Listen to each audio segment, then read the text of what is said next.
Hi viewers, welcome to BS talk show. నేను మీ బుర్రా శ్రీనివాస్.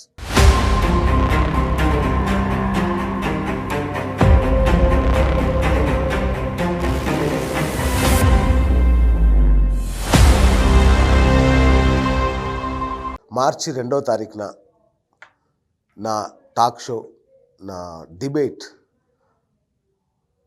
ఒక దురదృష్టకరమైన సంఘటన చోటు చేసుకుంది వార్ రూమ్ ప్రోగ్రాంలో.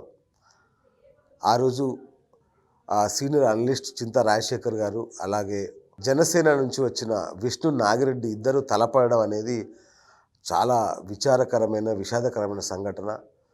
మీడియా చరిత్రలో ఇది బహుశా 3వ సంఘటన అనుకుంటా ఇలాంటిది జరగడం తెలుగు మీడియా చరిత్రలో. నేనైతే చాలా బాధపడ్డాను. అంటే చాలా అనూహ్యంగా, అనుకోకుండా జరిగిన పరిణామం ఇది.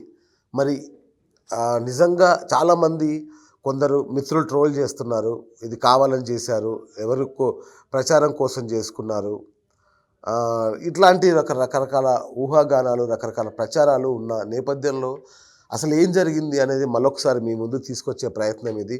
మరి వీళ్ళిద్దరిని విడివిడిగా ఇంటర్వ్యూ చేస్తున్నాను. మళ్ళీ ఒకసారి కూర్చోబెడితే ఏమవుద్దు అని విడివిడిగా చేస్తున్నాను. ఇవాళ మన సీనియర్ అనలిస్ట్ చింతా రాజశేఖర్ గారు ఉన్నారు మన దగ్గర. సో తను అడిగి అసలు ఆ రోజు ఎందుకు అలా ఆవేశపడ్డాడు, దానికి పూర్వాపరాలు ఏమన్నాయా, పాత పగలు ఏమన్నా ఉన్నాయా తెలుసుకునే ప్రయత్నం చేద్దాం. రాజశేఖర్ గారు, సో ఏంటి సార్ మాకు ఇలాంటివి చేశారు స్టూడియో? మీకు చాలా మంచి పేరు ఉంది యాక్చువల్గా. అంటే మీరు మొత్తం ఇంటర్వ్యూ చూస్తే కనుక చాలా సాఫ్ట్గా వెళ్తుంది, చాలా ఊహ కూడా అందరు నాకు ఫిగర్స్తో అనలైజ్ చేసుకుంటా చక్కగా చెప్తుంటే అక్కడ దీని వెనకాల కొన్ని సంఘటనలు, అంటే గత ఇంటర్వ్యూస్లో నేను మాట్లాడుతున్నప్పుడు జనసేన అధికార ప్రతినిధులు అనొచ్చు, లేదా ఒక అధికార ప్రతినిధి ఎస్పెషల్లీ సమాధానం చెప్పలేని సమయంలో నా కడుక అనే పదం వాడటం అనేది వివేక్ బాబు అనే వ్యక్తి 2-3 సందర్భాల్లో జరిగింది. మిమ్మల్ని అన్నాడా? నన్ను వేరే ఛానల్స్లో మాట్లాడుతున్నాగా ఒకానొక దశలో వారాహి వచ్చి 370 రోజులు అయింది, తిరిగింది 15 రోజులే అని నేను చెప్తే, ఓరి నా గుడ్డి నా కొడక అంటూ ఏదో ఒక వీడియో చూపెట్టే ప్రయత్నం చేశాడు. ఆ తర్వాత నేను 2 సార్లు అన్నాడు ఆ మాట. అన్న తర్వాత నేను ఒక బూతు మాట మాట్లాడి వాళ్ళ తల్లిని కూడా అనాల్సిన పరిస్థితి ఏర్పడింది, ఇంకా తప్పనిసరి పరిస్థితి. పదే నా కొడక అంటే, ఆ తర్వాత మా ఇంట్లో వాళ్ళు ఏంటి, నువ్వు భాష ఏంటి, నువ్వు మాట్లాడేది ఏంటి, వాళ్ళ తల్లి ఏం చేసింది అని మా ఇంట్లో వాళ్ళు అంటున్నారు. సో నేను అప్పుడు ఒక స్టాండ్ తీసుకున్నాను, ఇంట్లో వాళ్ళని దూషించకూడదు. ఓకే, ఈ సందర్భం అంటూ మళ్ళీ వస్తే ఆ పెయిన్ ఏంటో వాళ్ళ నాయకులను తిడితే వీళ్ళకి అర్థం కావాలి. వాళ్ళ నాయకులని తిడితే ఈ పదము వాళ్ళకి రెస్పాన్స్ ఎట్లా ఉంటుంది అంటే, టీవీ షోల్లో అనలిస్టులని ఇష్టం వచ్చిన పదజాలం వాడుతుంటే ఆ పార్టీ అధిష్టానం నోరు మూసుకోకుండా చూస్తూ ఉంటే వాళ్ళకి ఏదో గుణపాఠం చెప్పాలని ఆ నెల క్రితం 20 రోజులు అంటుంది అది. అప్పుడు అనుకున్నా, నేను మైండ్లో ఫిక్స్ అయ్యాను. మైండ్లో అప్పుడు అనుకున్నా, ఈ సందర్భం ఏమైనా వస్తే వీళ్ళకి చెప్పాలి, వాళ్ళ నాయకులకి ఆ పదం వాడి ఇలా వాడకూడదు కదా అని చెప్పాలి అనేది.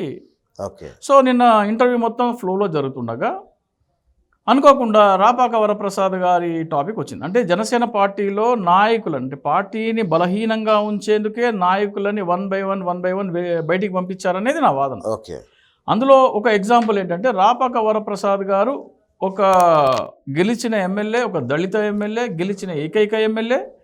అతని నియోజకవర్గంలో ఒక కార్యక్రమం జరుగుతుంటే వేదిక మీద అతనికి కుర్చీ లేదు.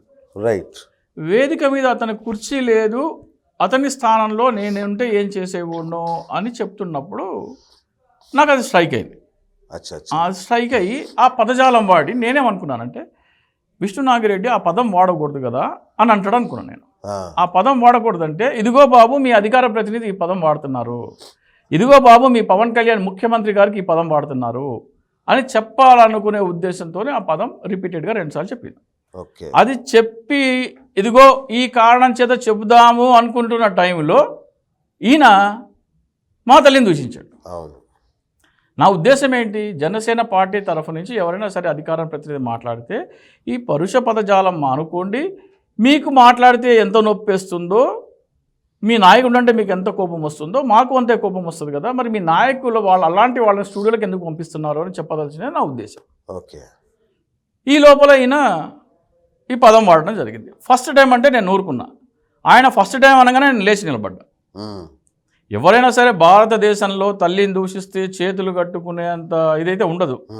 అంటే మరి తల్లిని దూషించిన, స్టూడియోలో కూర్చోబెట్టి తల్లిని దూషించిన, ఆలింగనాలు చేసుకునే పవన్ కళ్యాణ్ సంగతి అయితే మనకు తెలియదు, కానీ మనకైతే అంత ఇది లేదు. సో ఏ క్వశ్చన్ ఆలోచన కానీ ఇది కానీ లేదు. ఆ పదం అతను వాడకపోతే ఈ పదజాలము మీకు ఎంత బాధ కలిగిస్తుందో మాకు వాడితే కూడా అంతే బాధ కలుగుతుంది అని చెప్పడమే నా ఉద్దేశం. ఆ పదం వాడటం ఒక ఉద్దేశం. ఓకే. ఈ లోపల నేను ఎక్స్ప్లెనేషన్ ఇచ్చే లోపల ఈయన లేచి మా మదర్ని 2 సార్లు తిట్టడము. మదర్ని తిడితే ఆంధ్రప్రదేశ్ భారతదేశంలో ఎవడైనా సరే చిన్న పిల్లోడు కూడా ఎవడు ఊరుకోడు. అది తల్లికి ఇచ్చే గౌరవం అది. సో అలాంటి అంటే ఆఫ్ కోర్స్ కొంతమంది రాజకీయ దీనికోసము తల్లిని తిట్టినా వాళ్ళతో ఆలింగనం చేసుకుంటారు, వాళ్ళతో టాక్ షోలు చేస్తారు. అది మనకు చేత కాదు. సో అది ఆవేశపూరితంగా అనుకోకుండా అసలు అన్ఎక్స్పెక్టెడ్ అది. ఎవరైనా సరే కానీ కొట్టడం తప్పు కదండి. అంటే మాటలతో చేస్తే బాగుంది. మాటలు అంటే తొందరపడ్డారేమో అనేది నా నిశ్చిత. డెఫినెట్గా బాధ అయితే నాకుంది, కానీ తల్లిని దూషిస్తే చేతులు అవుతారు, ఎవరు ఊరుకోరు. తల్లిని దూషిస్తే 1-2 సార్లు, ఓకే, తల్లిని దూషిస్తే డెఫినెట్గా ఆయన పైన చేసుకోవటం అనేది తప్పు. కానీ ఆ తప్పుకి ప్రేరేపించింది ఆయన మా తల్లిని దూషించడం. అది లేకపోతే అసలు మనకు సమస్య లేదు. ఇక్కడ నేను ఈ సంఘటన జరిగిపోయిన తర్వాత గత 3 రోజులుగా చాలామంది ఫోన్లు చేసి పచ్చిబూతులు తిడుతున్నారు. అసలు టాక్ షోలో జరిగింది నాకు ఆయనకి మధ్య, జనసైనికులకు ఎందుకు? నేను అమరావతిలో అవినీతి జరిగింది, దాని మీద పవన్ కళ్యాణ్ మౌనంగా ఎందుకున్నారని ఏదైనా సరే విశ్లేషణ చేస్తే నాకు ఫోన్లు చేసి బూతులు తిడతారు. పవన్ కళ్యాణ్ ఇన్సూరెన్స్ కంపెనీలో జనసైనికుల చేత ఇన్సూరెన్స్ చేయించి దాంట్లో 30 కోట్ల దాకా అవినీతి చేశాడని చెప్తే నాకు ఫోన్ చేసి బూతులు తిడతారు. ఇది గత 3-4 సంవత్సరాలుగా ఏదైనా సరే ఘాట్ అయినది పవన్ కళ్యాణ్కి వ్యతిరేకంగా ఇంటర్వ్యూ చేయగానే నాకు ఫోన్లు వస్తాయి. వీటన్నిటికీ చెక్ చెప్పాలి అని నిన్న సంఘటన జరిగిన తర్వాత నేను ఒక నిర్ణయం తీసుకున్నాను. అంటే గతంలో కత్తి మహేష్ గారు కూడా ఈ సమస్య ఫేస్ చేశారు. ఇటీవల పోసాని కృష్ణమురళి గారు, ఆర్జీవి గారు కూడా చేశారు. కత్తి మహేష్ ఏం చేశారంటే ఒక సినిమాకి, పవన్ కళ్యాణ్ సినిమాకి రివ్యూ ఇచ్చారు, అది బాగాలేదని. ఆయన క్రిటిక్ రివ్యూ ఇస్తే ఆయన మీద దాడి చేసి తర్వాత ఆయన పంతం కొద్ది స్టూడియోలోకి వెళ్ళి కూర్చోవడం ఇవంతా జరిగింది. కత్తి మహేష్ ఏం చేశాడంటే పవన్ కళ్యాణ్కి ఒక రిక్వెస్ట్ చేశాడు, మీరు ఒక లెటర్ ఇవ్వండి, మీ కార్యకర్తలని అదుపులో ఉండమని లెటర్ ఇవ్వండి అని. పవన్ కళ్యాణ్ దాన్ని బేఖాతరు చేశాడు. కాబట్టి అది అంత స్ప్రెడ్ అవుతూ పోయింది. పోసాని కృష్ణమురళి కూడా పవన్ కళ్యాణ్ ఏదో అమ్మాయిల గురించి, అమ్మాయిలని నేను ఇది చేస్తానంటే ఆయన వచ్చి ఒక పంజాబీ యాక్టర్స్కి అన్యాయం జరిగింది, నువ్వు న్యాయం చేస్తావా అని ఆయన ప్రెస్ మీట్ పెట్టారు. తప్పే ఉంది. సో నేను వెళ్ళి పవన్ కళ్యాణ్తో అమ్మాయి పేరు చెప్తాను, ఆమెకు న్యాయం చేస్తావా అని అన్నారు పోసాని కృష్ణమురళి గారు. పవన్ కళ్యాణ్కి వెళ్ళి ఆయన చెప్పినప్పుడు, ఆయన విన్నప్పుడు సంగతి. ఈ ఫోన్లు చేసి వేధించడం అనేది ఆయన కూడా వచ్చి బర్స్ట్ అయ్యారు. నేను కూడా 3 రోజులు చూశాను. ఇది వ్యక్తి పూజ మానసిక రోగం అనే ఉంటుంది, సెలబ్రిటీ వర్షిప్ సిండ్రోమ్ ఉంటారు సైకియాట్రిస్ట్ పరిభాషలో. ఉదాహరణకి మీ టీచర్ ఉన్నారు, లెక్చరర్ ఉన్నారు, మీకు వాళ్ళు చదువు చెప్తేనే మీరు ఒక స్థాయికి వచ్చి ఉద్యోగాలు చేసుకొని, సాఫ్ట్వేర్ ఉద్యోగాలు కానీ ఏదైనా మంచి ఉన్నత స్థాయికి వచ్చి మీకు తగ్గట్టు ఉద్యోగాలు చేసుకుంటున్నారు. ఆ టీచర్ని ఎవరైనా తిడితే మీరు స్పందిస్తారా? మీకు ఇంట్లో ఎవరికైనా సరే పెద్ద డిసీజ్ వచ్చి వాళ్ళ ప్రాణాలు కాపాడితే డాక్టర్ ఎవరైనా సరే వెళ్ళి ఆ డాక్టర్ని ఎవరైనా తిడితే వెళ్ళి మీరు స్పందిస్తారా? మా డాక్టర్ ఎందుకు తిడుతున్నామని, మా టీచర్ని ఎందుకు తిడుతున్నామని, మా లెక్చర్ని ఎందుకు తిడుతామని స్పందించారు కదా. ఒక సినిమా యాక్టర్, ఆయనకి మీకు సంబంధమే లేదు, ఆయన ఎవరో విమర్శిస్తే, తిడితే కూడా కాదు, విమర్శిస్తే వాని మీద ఎందుకు దాడి చేస్తారు మీరు? వాళ్ళని కట్టడెందుకు చేయరు? సో దీనికి నేను ఒక సొల్యూషన్ ఇవాళ మార్నింగ్, నిన్న మిడ్ నైట్ నాకు 2 o'clock ఒక ఫోన్ వచ్చి బండ బూతులు తిడుతుంటే ఒకరికి నేను ఇంకా దీనికి చెక్ పెట్టాలని చెప్పేసి ఒక వీడియో చేశాను. ఓకే, ఇక పైన ఎవరైనా సరే నాకు ఫోన్ చేసి నన్ను తిడితే, పవన్ కళ్యాణ్ ఎట్లా వాళ్ళని కట్టడి చేయట్లేదు, ఆ ఆడియో ఇప్పుడు ఆటోమేటిక్ రికార్డింగ్ ఉంది అన్ని ఫోన్స్లో, ఆ రికార్డింగ్ ప్లే చేసి డేట్ టైం ఈ ఫోన్ నెంబర్ నుంచి ఇది వచ్చింది, ఆ ఆడియో మొత్తం ప్లే చేసి అవే తిట్లు నేను పవన్ కళ్యాణ్ని తిడతానని చెప్పి నేను నైట్ ఒక వీడియో చేయడం జరిగింది. ఓకే, అధికార ప్రతినిధులు ఎవరైనా సరే లైన్ దాటి మాట్లాడితే నేను పవన్ కళ్యాణ్ని తిడతాను, మిమ్మల్ని తిట్టాను, మీ ఇంట్లో వాళ్ళని తిట్టాను.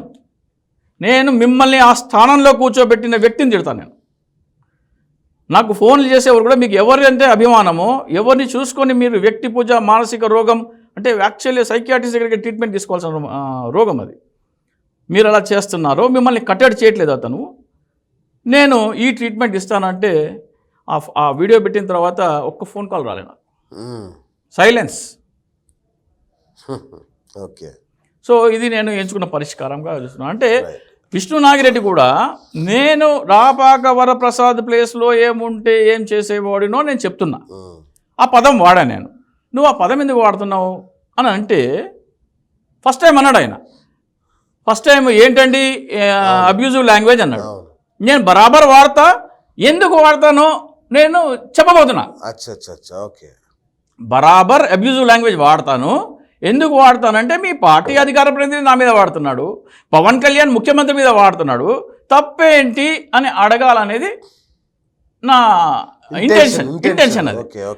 ఈ లోపల ఆయన లేచి ఒక బూతు మాట ఆయన బూతు మాట మాట్లాడిన తర్వాత కూడా నేను లేచి నిలబడ్డా. అది spontaneous reaction.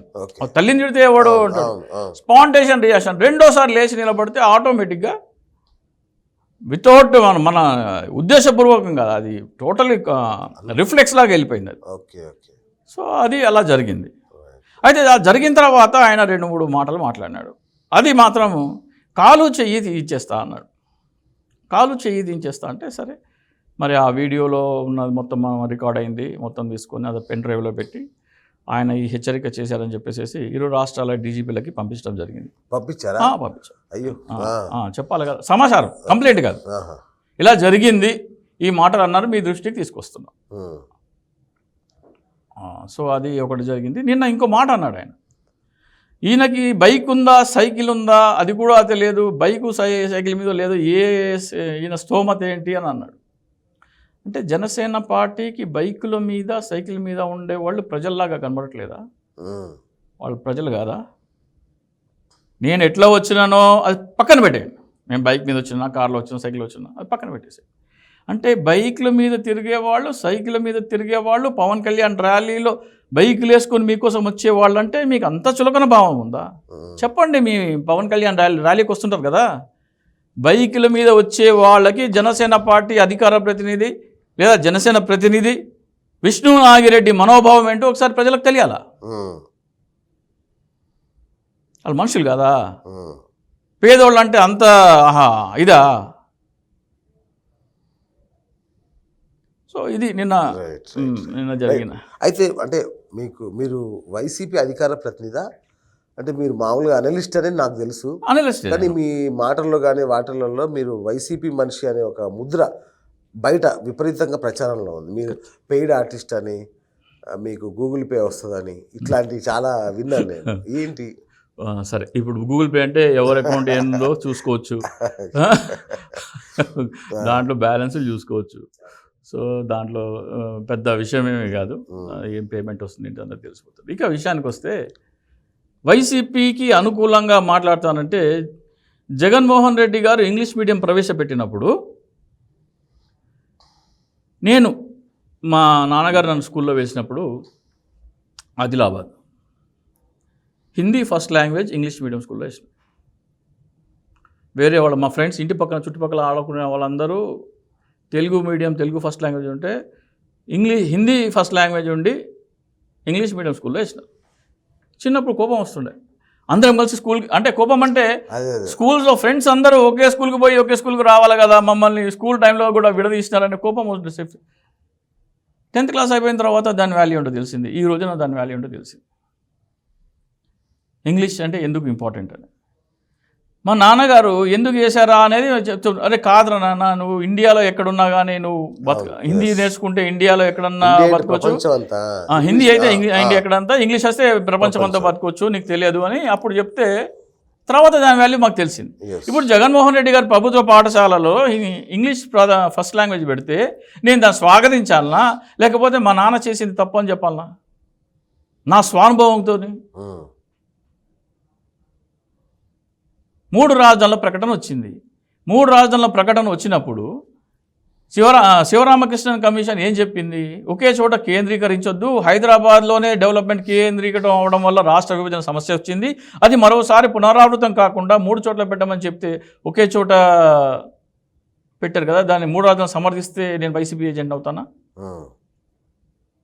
Pawan Kalyan insurance అన్న ఒక పాలసీ తీసుకొచ్చారు.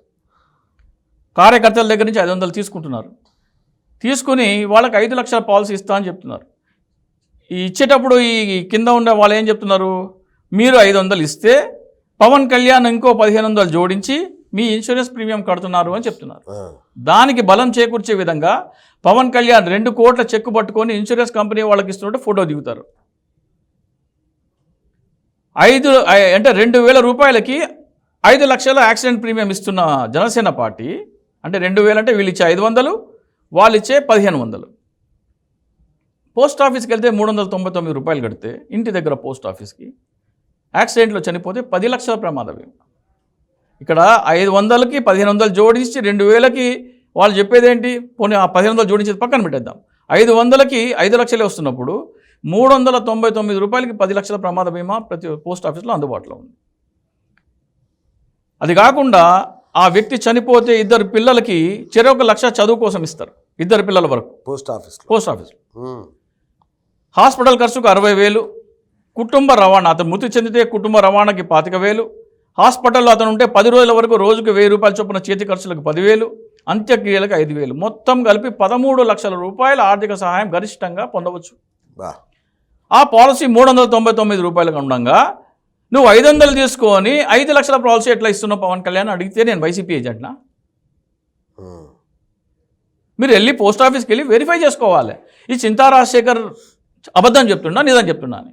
అరే చింతా రాజశేఖర్ నువ్వు చెప్పింది తప్పురా, ఇక పోస్ట్ ఆఫీస్లో 390కి అటువంటి పాలసీ ఏం లేదన్న చెప్తే నేను తప్పు, నేను వైసీపీ ఏజెంట్. పోస్ట్ ఆఫీస్కి వెళ్ళి వెరిఫై చేసుకోరు కదా. వాళ్ళేమంటారు? మేము చేసిన పని వేరే పార్టీలు చేస్తున్నాయా అంటే స్కామ్ చేయమంటారా మీరు? ఓకే, ఇప్పుడు 500 రూపాయల్లో మీ ఫోన్పేలో ఓపెన్ చేస్తే పర్సనల్ యాక్సిడెంట్ 249 రూపాయలకి మీ ఫోన్పేలో ఉంది. పవన్ కళ్యాణ్ ఇచ్చే యాక్సిడెంట్ మీ ఫోన్పేలో ఇన్సూరెన్స్లో పర్సనల్ యాక్సిడెంట్ ఇన్సూరెన్స్కి వెళ్తే 249 రూపాయలకి పవన్ కళ్యాణ్ ఇచ్చే యాక్సిడెంట్ ఇన్సూరెన్స్ అక్కడ అందుబాటులో ఉంది. ఈయన 500 రూపాయలు ఎంత తీసుకుంటున్నాడు అని అడిగితే కోపం ఎందుకు? ఇక్కడ మీరు డబ్బులు జేబులో వేసుకుంటున్నాను అంటున్నాను నేను. సరే ఓకే, ఇది పక్కన పెట్టండి. మీరు ఒక ఇన్సూరెన్స్ కంపెనీ ఇన్సూరెన్స్ కట్టినారు. ఆ కార్యకర్త చనిపోతే కుటుంబానికి ఇన్సూరెన్స్ కంపెనీ వచ్చి ఒక చెక్ ఇచ్చింది. చెక్ ఇచ్చేవానికి ఇన్సూరెన్స్ కంపెనీకి కాలు మొక్కుతారా? పవన్ కళ్యాణ్ ఇన్సూరెన్స్ చెక్ ఇచ్చేటప్పుడు కాలు ఎందుకు మొక్కించుకుంటున్నాడు? ఆ కార్యకర్త డబ్బులు ఇన్సూరెన్స్ కట్టినారు, చనిపోయినారు, చెక్ ఇచ్చినారు, కాళ్ళకు మొక్కిచ్చి మా కుటుంబాన్ని ఆదుకున్నామంటారు ఏందయ్యా బాబు? వాడిచ్చిన డబ్బుల్లోకి వెళ్ళి 300 జేబులో వేసుకొని 200 మాత్రమే ఇన్సూరెన్స్ కంపెనీ కట్టి వాళ్ళు ఇచ్చిన డబ్బులు వీళ్ళకిస్తా నువ్వు కాలు మొక్కించుకోవడం ఏంది? ఇది అమానుషం కాదా? ఇది ఇది అంటే నేను వైసీపీ ఏజెంట్నా? ఇది చెప్పొద్దా? ఏమంటారు వాళ్ళు? నువ్వు 2 వైపుల. ఇంకోటి, Vivekananda Reddy murder case topic వచ్చింది. వివేకానంద రెడ్డి హత్య కేసు అంటే నేనేమన్నాను? వివేకానంద రెడ్డి హత్య కేసు మీద సిబిఐ కేసు నడుస్తుంది, ఆయన ట్రయల్ ఎదుర్కొంటున్నాడు, మెంటల్ సర్టిఫికేట్ తీసుకొని ఏమీ పారిపోలేదు. అది నువ్వెట్లా మాట్లాడతావు అనలిస్ట్గా అంటారు. అది వాస్తవమా కాదా?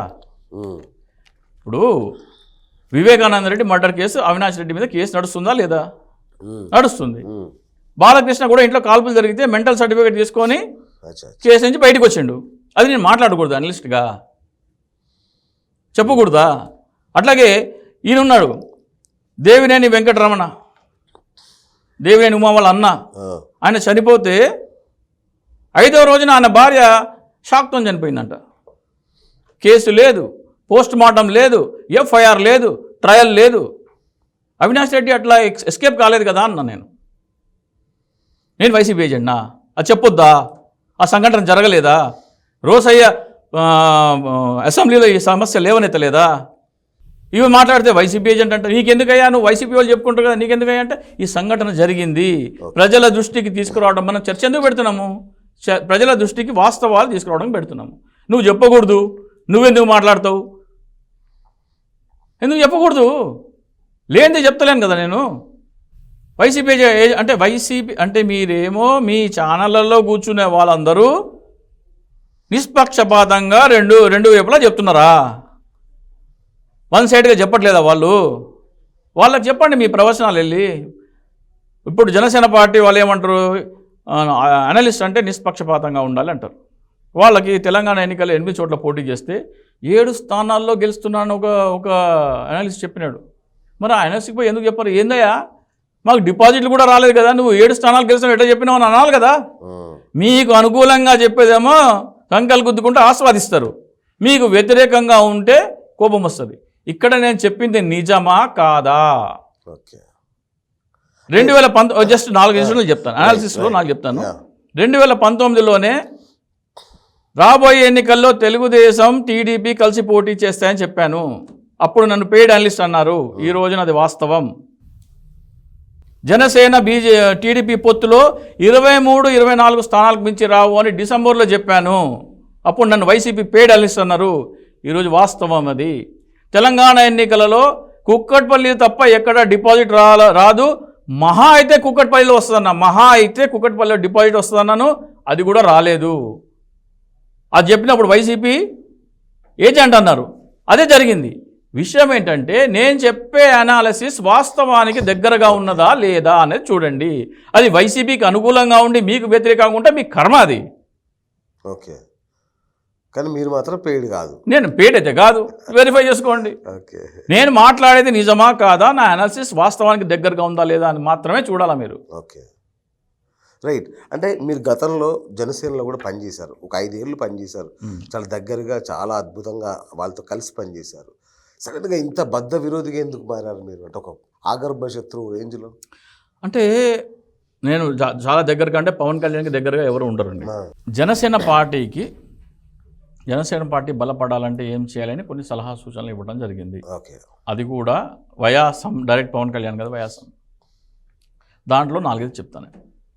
ముఖ్యంగా ప్రత్యేక హోదా విషయంలో నేను పవన్ కళ్యాణ్ గారికి 2015లో రిజిస్టర్ పోస్ట్ ద్వారా ఒక బ్యాడ్జ్ రూపొందించి, ఇలాంటి రౌండ్ కాదు, స్క్వేర్ రెక్టాంగిల్ విజిటింగ్ కార్డ్ మీద ఒక బ్యాడ్జ్ రూపొందించి రిజిస్టర్ పోస్ట్లో పంపించి, ప్రత్యేక హోదా ఆంధ్రప్రదేశ్ హక్కు అనేది, ఒక ప్రత్యేక హోదా పార్లమెంట్ వాక్కు ఇవ్వాలి, ఇది ఆంధ్రప్రదేశ్ హక్కు అనేది ఒక నినాదం హక్కు రూపొందించి అది పంపించడం జరిగింది. ఇది ప్రతి ఒక్క పౌరుడు పార్టీలకు అతీతంగా పెట్టుకోవాలని పిలుపు ఇవ్వండి అని చెప్పడం జరిగింది. పవన్ కళ్యాణ్ పిలిపిస్తే జనసేన పార్టీ బలపడుతుందా లేదా? బ్రహ్మాండంగా. అది 3 సంవత్సరాలు 4 సంవత్సరాలు చూసిన తర్వాత కూడా అటువంటిది అమలు చేయకపోతే 2017లో మేము ఒక నినాదం రూపొందించాం. ప్రత్యేక హోదా వ్యతిరేకులకి మా మనసులో చోటు లేదు, మా ఇంట్లో ఓటు లేదు. Pawan Kalyan photo, Janasena party logo, ఒక ఇంటింటి మీద పోస్టర్ అంటించే కార్యక్రమం చేసినాం మేము. ప్రతి గ్రామంలో వెళ్ళి చేస్తుంటే, ఒక గ్రామంలో చేస్తే పక్క గ్రామంలో చేయమని, అది చూసి మా ఊరికి రమ్మని 13 జిల్లాల్లోనే కాకుండా అమెరికాలో, యూరోప్లో, ఆస్ట్రేలియాలో, గల్ఫ్లో ఆ పోస్టర్లు పట్టుకొని ప్రదర్శనలు చేసిన తెలుగు వాళ్ళు ఉన్నారు. అంత వైరల్ అయింది. అంత వైరల్ అయిన తర్వాత ఒక టీవీ షోలో ఒక 1 అవర్ ఇంటర్వ్యూ అయితే, మరుసటి రోజు పార్టీ ఆఫీస్ నుంచి మెసేజ్ వస్తుంది, ఆ ప్రోగ్రామ్ అద్భుతమైందే కానీ మీరు ఆపేసేయండి అని. షాక్ అయినా నేను. ఏ పార్టీ నాయకుడైనా సరే అరే పిలిచి శభాష్ అంటాడు, శభాష్ అనకపోలేదు చెయ్యండి అంటాడు, అవసరం లేకుండా ఆపేయండి అంటున్నాడు. ఆపేయండి అంటే నేను షాక్ అయినా, ఇదేంది? స్టేజీ మీదనేమో పాచిపోయిన లడ్డూలు అంటాడు, మెడ తెగిపడినా కానీ అడుగు వెనక్కి పడదంటాడు, 13 జిల్లాల పోరాటం అంటాడు, అదంటాడు ఇదంటాడు. కానీ పోరాటం చేస్తుంటే ఆపేయమంటాడేంటి? అది అయిపోయిన తర్వాత రైతు పూజోత్సవం, ఏరువాక పౌర్ణమి రోజున ఎట్లాగైతే మనం టీచర్స్ డే వాళ్ళందరికీ రైతు పూజోత్సవం చేసి పొలంలోకి ప్రజలు వెళ్ళి, వ్యవసాయం చేయని వాళ్ళు వెళ్ళి, ఎస్పెషల్లీ జనసేన కార్యకర్తలు వెళ్ళి రైతు మెడలో ఒక టవల్ కప్పి, టవల్ అంటే చెమట తుడుచుకున్నాక ఒక 6 నెలలు 8 నెలలు పనిచేస్తుంది. దండ కూడా వేయచ్చు, కానీ దండ కాస్ట్కి మీకు టవల్ వస్తున్నప్పుడు 6 నెలలు అట్లా ఉంటుందని తిలకం దిద్ది, మానవాళికి మీరు ఆహారం అందిస్తున్నారు, మీరు చేసే వృత్తి అత్యంత పవిత్రమైన వృత్తి, ఎందుకంటే లాభం వస్తుందో నష్టం వస్తుందో తెలియని దాని వృత్తి అంటే రైతులే చేస్తున్నారని, అవసరమైతే కాళ్ళకి దండం పెట్టి ఓపికంటే కాళ్ళకి దండం పెట్టండి, లేకపోతే నమస్కరించి రండి, దీనికి రైతు పూజోత్సవం అని పేరు పెడదామని చెప్పడం జరిగింది. అది అమలు చేద్దామంటే పార్టీలో ఎన్నికలు అయిపోయిన తర్వాత జేడీ లక్ష్మణ్ గారు పార్టీలో చేరిన తర్వాత జేడీ లక్ష్మణ్ గారు చెప్పారు ఈ ప్రోగ్రాం మనం చెయ్యాలి, రైతులకి సముచిత గౌరవం ఇవ్వాలి అని. వద్దంటాడు. అయిపోయిన తర్వాత కార్తీక వనభోజనాలను చేస్తారు ఆంధ్రప్రదేశ్లో. కులాలని కలిపే ఆలోచన విధానం జనసేన మొట్టమొదటి సిద్ధాంతం. ఆంధ్రప్రదేశ్లో కార్తీక వనభోజనాలు ఏ కులానికి ఆ కులం జరుగుతున్నాయి. అన్ని కులాలని కలిపి జనసేన పార్టీ పేరు మీద సర్వజన సామూహిక సహపంక్తి కార్తీక వనభోజనాలను పెట్టాలని అనుకున్నాం. వాట్సాప్లో పెడితే చాలామందికి నచ్చింది. ఒక కార్తీక మాసంలో 4 వారాలు ఉంటాయి కదా, ఫస్ట్ వీక్ అందరూ కొంతమంది ఏర్పాటు చేసుకున్నారు. అందులో గారా రాఘవ అని ఒక ఆయన పొన్నూరులో పెడదామని బాగానే పెద్ద స్థాయిలో టెంట్లు గింట్లు సామాన్ ఇచ్చేసి సరుకులు కొని వంటలకు అడ్వాన్స్ ఇచ్చి మొత్తం చేసి మంచిగా ఒక ఇన్విటేషన్ తయారు చేసి నాదెళ్ల మనోహర్ తీసుకుపోయి నాదెళ్ల మనోహర్ ఇదేంది అన్నాడు. సో ఇట్లా చేస్తున్నాము, వాట్సాప్ గ్రూపుల్లో జనసేన గ్రూపుల్లో ఉంది, అన్ని కులాలకి కలిపి ఒకే చోట కార్తీక వన భోజనాలు, ఎస్సీలు బీసీలు ఓసీలు అందరూ ఒకే చోట కలిసిమెలిసి తిరిగే ప్రోగ్రాం, కులాలని కలిపే ఆలోచన మీద మన ఫస్ట్ సిద్ధాంతం కదా, ఇది బాగుంటుందంటే ఎవరు చేయమని చెప్పినాడు మీకు, ఆపేయండి అన్నాడు.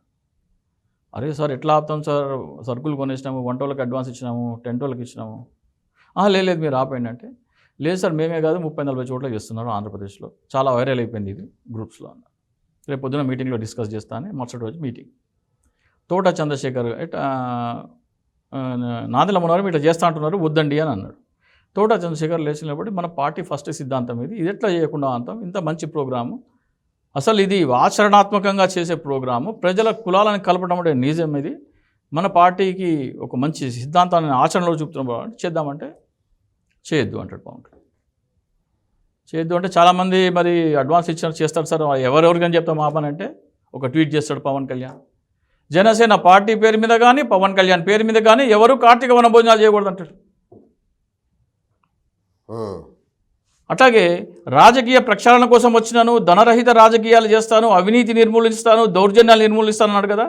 వీటన్నిటికీ ఏకైక మార్గం రీకాల్ చట్టం అని ఒక నివేదిక, 16 పేజీల నివేదిక. రీకాల్ చట్టం అంటే ఏంటి, అది భారతదేశంలో అమల్లోకి ఎలా తీసుకురావాలని ఒక 16 పేజీల నివేదిక ఇచ్చాను. ఆ నివేదికలో ఫస్ట్ పారాగ్రాఫ్ నేనేం రాశానంటే, భారతదేశంలో రాజకీయ నాయకులు దౌర్జన్యాలు, దోపిడీలు, అత్యాచారాలు చేయడానికి వాళ్ళకి ధైర్యం ఇచ్చేది 5 సంవత్సరాల పదవీ కాలం గ్యారంటీ. ఒక్కసారి ఎన్నికైతే 5 సంవత్సరాలు మమ్మల్ని ఏమీ చేయలేదన్న గ్యారంటీనే వాళ్ళకి అంత పట్టిస్తుంది.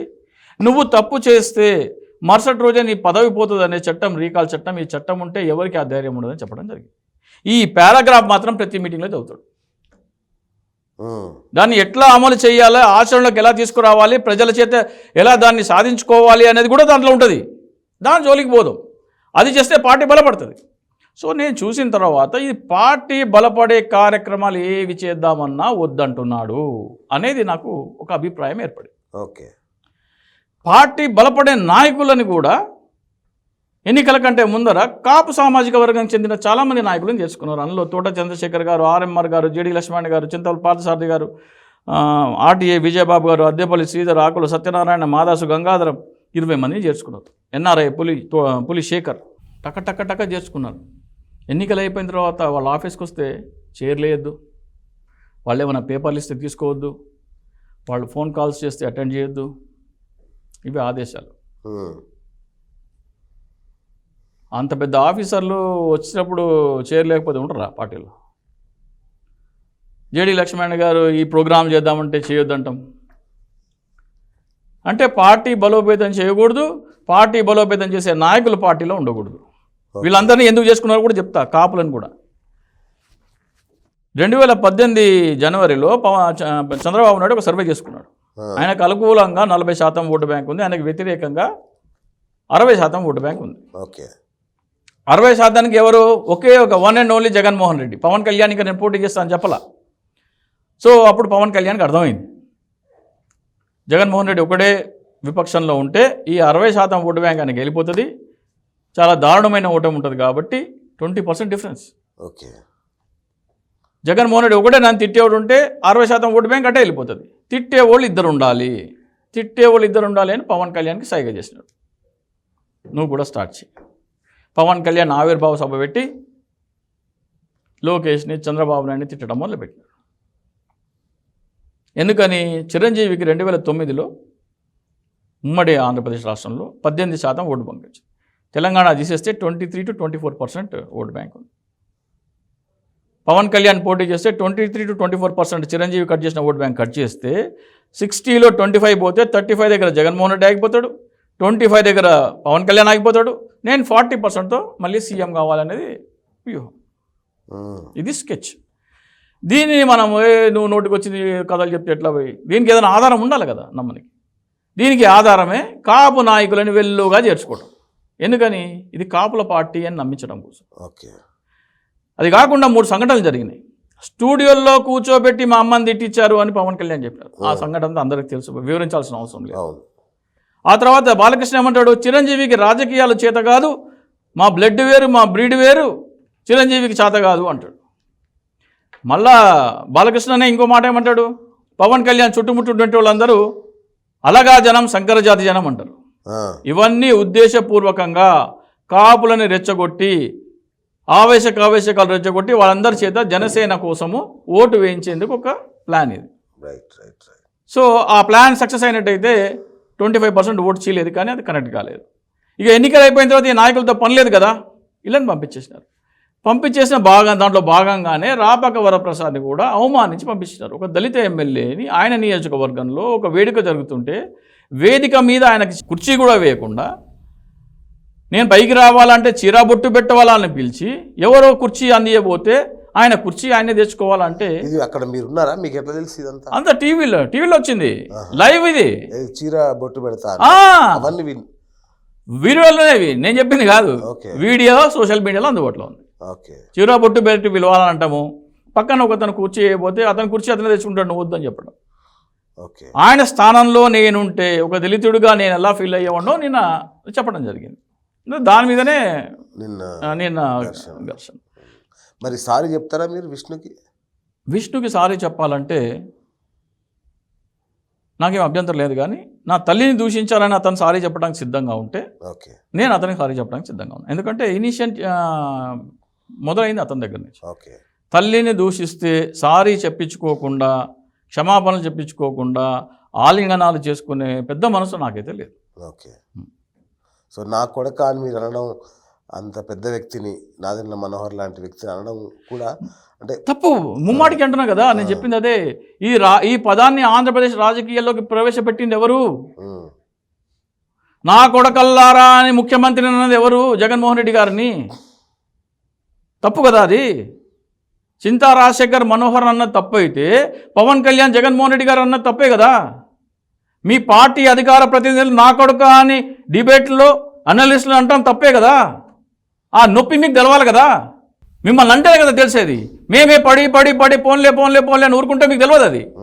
మిమ్మల్ని అంటే, మీ నాయకుడిని అంటే ఆ నొప్పి ఏంటో మీకు తెలవాలి కదా. తప్పు అయితే పవన్ కళ్యాణ్ జగన్మోహన్ రెడ్డి గారు అంటాం తప్పు, నేను నాదెండ్ల మనోహర్ అంటాం తప్పు, వాళ్ళ అధికార ప్రతినిధులు డిబేట్లో కూర్చున్న వాళ్ళని అంటాం తప్పు. అన్నీ తప్పే. నేను ఒక్కడన్నది తప్పు కాదు. తప్పు అంటే పవన్ కళ్యాణ్ దగ్గర నుంచి మొదలయ్యి నా దాకా ఎండ్ అవ్వాలి. తప్పు అయితే అందరిది తప్పే, ఒప్పు అయితే అందరిది ఒప్పే. So thank you sir. So అంటే జరిగింది మాత్రం దురదృష్టకరమైన సంఘటన. అంటే పెద్దలు కాపు కలిసిపోవాలనేది నా కోరిక. అంటే కాపు పెద్దలు అయితే కొంతమంది ఫోన్ చేశారు, ఎవరో కోసము. ఒక నాదెండ్ల మనోహర్ ఏమో కమ్మ, జగన్మోహన్ రెడ్డి ఏమో రెడ్డి, ఎవరో కోసం నువ్వెందుకు, సో మీ ఇద్దరు కాపులు కదా, మీరెందుకు కొట్టుకుంటారా భయ్య అని అంటారు. అదే ఇక్కడ విషయము, నేను జగన్మోహన్ రెడ్డి కోసం పోట్లాడలేదు. ఇక్కడ విషయం ఏంటంటే డిబేట్లో మాట్లాడేటప్పుడు సభ్య భాష మాట్లాడాలి అని వాళ్ళకు గుణపాఠం చెప్పాలని అనుకున్నా. ఈయన లేచి నన్ను తిట్టకపోతే, మా తల్లిని తిట్టకపోతే నేను చెప్పేవాడిని ఎలా ఉండాలి ఏంటి అనేది. ఆయన నోటి చేతనే చెప్పించాలి. అయ్యా బాబు, నేను మరి నాదెండ్ల మనోహర్ని నా కొడుకు అంటే తప్పు అయితే మీ వివేక్ బాబు ఇట్లా అన్నాడు, అది ఒప్పా అని అడుగుదామనుకున్నాను నేను. ఓకే, అది కొంచెం రాంగ్ టర్న్ తీసుకుంది. ఆయన లేచి ఈ లోపలనే మా తల్లిని తిడితే అసలు ఏం చెప్పాలో ఏదో నా అవుట్ ఆఫ్ మైండ్ అయిపోయింది. ఎప్పుడైతే మా తల్లిని తిట్టాడో సహించే ఇదైతే మనకు ఉండదు కదా. ఒక్కసారి విన్నా, రెండోసారి అయితే చేసుకోవాల్సి వచ్చింది. సో క్షమాపణ చెప్పాలంటే డెఫినెట్గా క్షమాపణ చెప్తాను. సబ్జెక్ట్ టు దట్ ఫస్ట్ క్షమాపణ మా తల్లిని దూషించినందుకు ఆయన చెప్పాలి. Right, okay. ఇది సామరస్యపూర్వకంగా పరిష్కారం అవుతుంది అనుకుంటున్నాను. కాళ్ళు చేతులు తీసుకోవడాలు ఇవన్నీ ఇట్లాంటివి కాళ్ళు చేతులు తీసుకోవాలంటే ఇప్పుడు చెప్పాను కదా, ఈ వ్యక్తి పూజ మానసిక రోగం అనేది ఆంధ్రప్రదేశ్లో చాలా తీవ్రమైన సినిమా అభిమానం అనేది ఎక్కడ లేదు. ఆంధ్రప్రదేశ్లో చాలా తీవ్రంగా ఉంది. దానికి గణాంకాలు చూస్తే దేశవ్యాప్తంగా ఉన్న 142 కోట్ల జనాభాలో ఆంధ్రప్రదేశ్ జనాభా తెలంగాణ జనాభా 9 కోట్లు అయితే దేశం మొత్తం మీద ఉన్న 10,000 థియేటర్లో 3,000 థియేటర్లు ఆంధ్రప్రదేశ్ తెలంగాణలో ఉన్నాయి. అంటే మన జనాభా కంటే 4 రెట్లు ఎక్కువ ఉన్నాయి. అంత సినిమా పిచ్చి ఉంది మనకి, అంత ఫ్రీ టైం ఉంది మనకి, మన ప్రొడక్టివిటీ చంపేస్తుంది అది. సో ఈ వ్యక్తి పూజ మానసిక రోగం వల్ల ఏమవుతుందంటే, నీకు చదువు చెప్పినోడికి నువ్వు గౌరవం ఇవ్వవు, మీ తల్లిదండ్రులకు గౌరవం ఇవ్వవు. ఇప్పుడు బర్త్డేలు చేస్తారు సినిమా వాళ్ళకి, మీ తల్లిదండ్రులు బర్త్డే సరిగ్గా చేస్తావా నాకు డౌటే. నీకు చదువు చెప్పిన టీచర్ లెక్చరర్ బర్త్డే చేస్తావా? లేదు, అసాధ్యం. రైతు పూజోత్సవం చేయమంటే నీకు ఇష్టం లేదు. తన ప్రాణం మన కోసం తన ప్రాణాన్ని అడ్డుపెడుతున్న సైనికుడికి గౌరవం ఇస్తావా అంటే లేదు. ఇంజనీర్లకు గౌరవం ఇస్తావా? ఎవరికి గౌరవం ఇవ్వబ్బా, నాకు సంబంధం లేదు, ఎవరో సినిమా హీరో నేను గౌరవిస్తాను, వాడిని ఎవడన్నా ఏమన్నా అంటే నేను కాల్చే తీసేస్తాను అంటున్నావు అంటే అది మానసిక రోగం కాకపోతే ఏంటి? సో నేను ఈ వేదికగా జగన్మోహన్ రెడ్డి గారికి విజ్ఞప్తి చేశానంటే, జగన్మోహన్ రెడ్డి గారు మీరు నాడు నేడు చాలా బాగా చేస్తున్నారు, ట్యాబ్లు ఇస్తున్నారు, దయచేసి ప్రతి నెల ఒక రోజున ఈ సెలబ్రిటీ వర్షిప్ సిండ్రోమ్ మీద ఒక వర్క్షాప్ పెట్టండి ప్రతి ప్రభుత్వ పాఠశాలలో. ప్రజలకు తెలియాలి, నాకు సంబంధం లేని వ్యక్తి, నాకు ఉపయోగపడని వ్యక్తిని నేను ఎందుకు ఆరాధిస్తున్నాను అని వాళ్ళ కనువిప్పు కలగాలి అనేది నా విజ్ఞప్తి. Okay, right. సో ఇట్లాంటివి మళ్ళీ జరగకుండా చూసుకుందాం. Thank you sir, thank you. నాకు చాలా బాధాకరంగా ఉంది, జరగకూడదు. కానీ వాళ్ళు మరి ఇప్పటికైనా సరే కనువిప్పు కలిగి డిబేట్లలో సబ్జెక్టు వరకే పరిమితమై సబ్జెక్టులో సమాధానం ఇక్కడ ఎప్పుడు వస్తుందంటే మీకు సమాధానం చెప్పలేని పరిస్థితి. ఇప్పుడు ఏమంటాడు ఆయన వివేక్ బాబు, జనసేన పార్టీకి 34 నియోజకవర్గాల్లో 2వ స్థానంలో ఉంది అంటాడు. గెలిచిన ఒక రాపకవర ప్రసాద్ తర్వాత ఓడిపోయిన పవన్ కళ్యాణ్ 2 చోట్ల 2వ స్థానంలో ఉన్నారు. 3వది బొమ్మిడి నాయకర్ 2వ స్థానంలో ఉన్నారు. 4వ నియోజకవర్గం ఏది చెప్పవయ్యా అంటే నా కొడుకు అంటాడు. అంటే నీ దగ్గర సమాధానం లేకపోతే బుద్ధిలిడతావా నువ్వు? వారాహి వచ్చి 372 రోజులయ్యింది, ఆంధ్రప్రదేశ్లో 16 రోజులే తిరిగింది అంటే నా కొడుకు అంటాడు. ఇది ఎక్కడ సంస్కృతి? ఇట్లాంటి వాళ్ళగా మీరు అధికార ప్రతినిధి ఇచ్చింది బూతులు తిట్టడానికా? ఫేస్బుక్లో ఆయన పెట్టే పోస్ట్, ఇప్పుడు రేపు పొద్దున్న నేను చెప్పాను కదా, నన్ను పవన్ కళ్యాణ్ జన సైనికులు కానీ లేకపోతే అధికార ప్రతినిధులు కానీ నాకు ఏ భాష వాడతారో నేను అదే భాషతో వాళ్ళకి సమాధానం ఇస్తున్నారు కదా. ఆయన ఫేస్బుక్లో కొన్ని పోస్టులు ఉన్నాయంట, పంపిస్తున్నారు నాకు. ఆయన నన్ను ఏదేది తిట్టారో నేను పవన్ కళ్యాణ్ అది చూపిస్తా, పవన్ కళ్యాణ్ని అదే తిడతా, చేసి వీడియో పెడతా. ఇట్లాంటి వాళ్ళగా మీరు ఇచ్చినారు, ఇట్లాంటి వాళ్ళకి మీరు అధికార ప్రతినిధి ఇచ్చినారు కాబట్టే మిమ్మల్ని కూడా తిట్టాల్సి వస్తుంది. మీకు కనువిప్పు, మీకు నొప్పి తెగితే తప్ప. అందరూ ఎంజాయ్ చేస్తున్నారు, వాళ్ళు పచ్చి బూతులు తిడుతుంటే శభాషని ఎంజాయ్ చేస్తున్నారు జన సైనికులు. ఇది తప్పు అనిపించట్లా, ఎప్పుడు దాకా తప్పు అనిపించదు, మిమ్మల్ని తిట్టేదాకా తప్పు అనిపించదు. బోలిశెట్టి సత్య మొన్న ఒక ట్వీట్ చేసినాడు, ఆయన నా ట్విట్టర్లో బ్లాక్ చేసుకున్నాడు. ఆ స్క్రీన్ షాట్ నాకు పంపిస్తే దాంట్లో ఏం చెప్తాడంటే, పెయిడ్ అనలిస్ట్ చింతా రాజశేఖర్ చేసినది తప్పు, ఆయన నాదెళ్ల మనోహర్ గారి పట్ల వాడిన భాష అనుచితమైన భాష, ఆయన మీద చట్టపరమైన చర్యలు తీసుకుంటామని అన్నారు. నేను కూడా పెట్టిన బినామీ పార్టీ అయిన జనసేన పార్టీ నన్ను పెయిడ్ అనలిస్ట్ అన్నాడు కదా, నేను బినామీ పార్టీ అంట. నువ్వు నాతో గౌరవప్రదంగా ఉంటే అనలిస్ట్ అంటే నేను మిమ్మల్ని కూడా మీ అధ్యక్షుని కూడా ఇదంట అని, దీనికోసమే మేము వెయిటింగు. నేను మాట్లాడిన నా కొడక అని తప్పు, మనోహర్కి వాడటం తప్పు అయితే నా కొడక అనే పదం పవన్ కళ్యాణ్ వాడటము తప్పే, మీ అధికార ప్రతినిధులు టీవీ డిబేట్లో వాడటం కూడా తప్పే. మీరు కేసు వేయాలనే చూస్తున్నాను. నేను అసభ్య పదజాలం వాడినందుకు కేసు వేస్తే ఆ జడ్జి గారి ముందర నేను చెప్తాను, పవన్ కళ్యాణ్ ఒక ముఖ్యమంత్రి నా కొడక అంటాం కరెక్ట్, ఆ జడ్జి గారు విన్నవించుకుంటున్నాను, నాకు శిక్ష వేయండి, అదే శిక్ష పవన్ కళ్యాణ్ కూడా వేయండి, ఇద్దరికి సమానంగా వేయండి, వాళ్ళ అధికార ప్రతినిధులు కూడా వేయండి. ఈ ఉదంతం వల్ల కనువిప్పు కలగాలి. సో ఆయనకు చెప్పి మేము సిద్ధం ఉంది, అసలు దానికోసమే కదా మేము వెయిటింగు. నా కూడా కానే పదం అసభ్య పదం అయితే అది అందరికీ అసభ్య పదమే. చింతా రాజశేఖర్ వాడితే అసభ్య పదము, పవన్ కళ్యాణ్ వాళ్ళ అధికార ప్రతినిధులు వాడితే అది ఆశీర్వచనం కాదు. అది అందరూ ఎవరు వాడినా అసభ్య పదమే అది. ఓకే ఓకే, దీని వెనుక చాలా నేపథ్యం ఉంది. చాలా నేపథ్యం ఉంది. Right right. సో నెక్స్ట్ విష్ణుది కూడా తీసుకుంటాను. ఓకే. సో అట్లీస్ట్ మీరు కలిసిపోవాలని అయితే నేను నేను కోరుకుంటున్నాను. చెప్తున్నాను కదా, నేను ఎక్కడ కూడా ఇలాంటి జరగకూడదు. ఇంకొకటి కలిసిపోవడం అనేది కూడా ఆన్ కెమెరా రైట్. అవకాశం ఉంటే మన స్టూడియోలోనే మన స్టూడియోలో జరగాలని నేను కూడా మనస్ఫూర్తిగా కోరుకుంటున్నాను. ఇక్కడే మొదలైంది కాబట్టి ఇక్కడే ఎండ్ ఇక్కడే అవ్వాలి. ముగించేద్దాం. Thank you sir, thank you so much for coming. So చూసారు కదా చింతా రాజశేఖర్ గారి విశ్లేషణ. మొన్న 2వ తారీఖు మార్చి రోజున జరిగిన మన వార్ రూమ్ డిబేట్లో జరిగిన చర్చలో చోటు చేసుకున్న అనూహ్య సంఘటన, గొడవ, ఘర్షణకు దారితీయడం, దాని పరిణామ నేపథ్యంలో ఇది ఆయన వివరణ. మరొక ఇంటర్వ్యూలో విష్ణు నాగిరెడ్డి గారిది కూడా వివరణ తీసుకొని మీకు అందించే ప్రయత్నం చేస్తాను. Thank you. నేను మీ బిఎస్ సైనింగ్ ఆఫ్.